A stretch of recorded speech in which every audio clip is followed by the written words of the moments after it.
are so excited. 𝗧𝗵𝗶𝘀 Show episode number 215. The much anticipated September stats are in, and as usual, I got your numbers and your stats, so let's get right into it. So back in Toronto, August 2022, we had just over 1,800 sales against just over 3,700 active listings. So we fast forward into September, we see the number of sales drop a little bit, but we see active listings increase. Sales to be just over 1,700 for September 2022, and active listings almost at 5,500. York Region, what happened? Back of August 2022, we had just over 1,000 sales against just over 1,700 active listings. We see both the number of sales drop a little bit and active listings climb.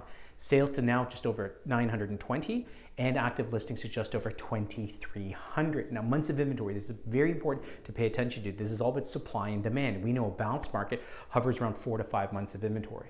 So for average properties in Toronto back of August 2022, we're hovering around 2.7 months of inventory. And don't forget, this number encompasses all housing types: detached, semi-detached, townhomes, condos, co-ops, etc. We fast forward into September 2022, it climbs up just a little bit to 3.1 months of inventory.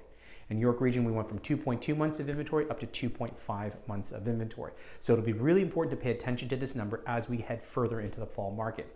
Now, average sales price month over month, and again, this is encompassing all housing types. Back in August 2022, an average property in Toronto was trading just over $1,031,000.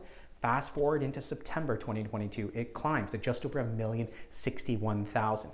And why is it an important number to pay attention to? Because this is the second consecutive month where we have seen the average price of a property in Toronto increase, July to August and now August to September. This, coupled with the fact that increases are coming, another 2 potential increases are coming to the overnight lending rate, which again is going to reduce affordability.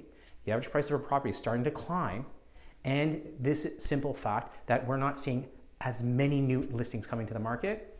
For buyers, this may be the time to get both feet into the market. York Region, what happened? An average property in York Region back of August 2022 was trading $1.265 million and dipping just a little bit now in September 2022 for an average property in York Region trading just over $1.246 million. Now, year-over-year price changes. This is an important number to pay attention to. That average property in Toronto back in September 2021 was trading around $1,090,000. Like I shared with you, trading at just over $1,061,000. That represents a 2.7% decrease year over year. So that's an important number to pay attention to, coupled with the fact that we've seen July to August and now August to September, slight increases to the average price of a property. The next few months is going to be imperative to see what sales, pricing, and trends look like. Average property in York Region back in September 2021 was trading around $1.353 million. Like I shared with you now, is trading around $1.246 million. That represents about an 8.5% decrease year over year for an average property in York Region. And again, this is not encompassing all of York Region and all housing types. We have still seen year-over-year price appreciation for certain segments in the market in York Region and for particular housing types. Now, a couple of things to consider. The Greater Toronto housing market continued its adjustment to higher borrowing costs in September 2022. Sales for the month reached just over 5,000, like I shared with you, but this represented about a 44.1% decrease compared to this point in September 2021. Now, new listings were also down on a year-over-year basis by around 16.7% to just over 11,000.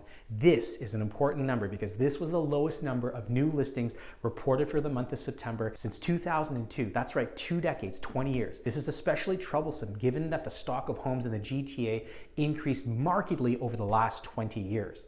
Now, with new listings down quite substantially year over year and well below some historic norms, some home buyers are quite possibly experiencing tighter market conditions in some GTA neighborhoods.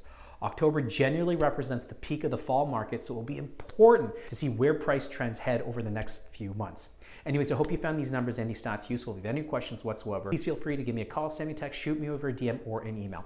As always, brave and kind, everyone. Take care.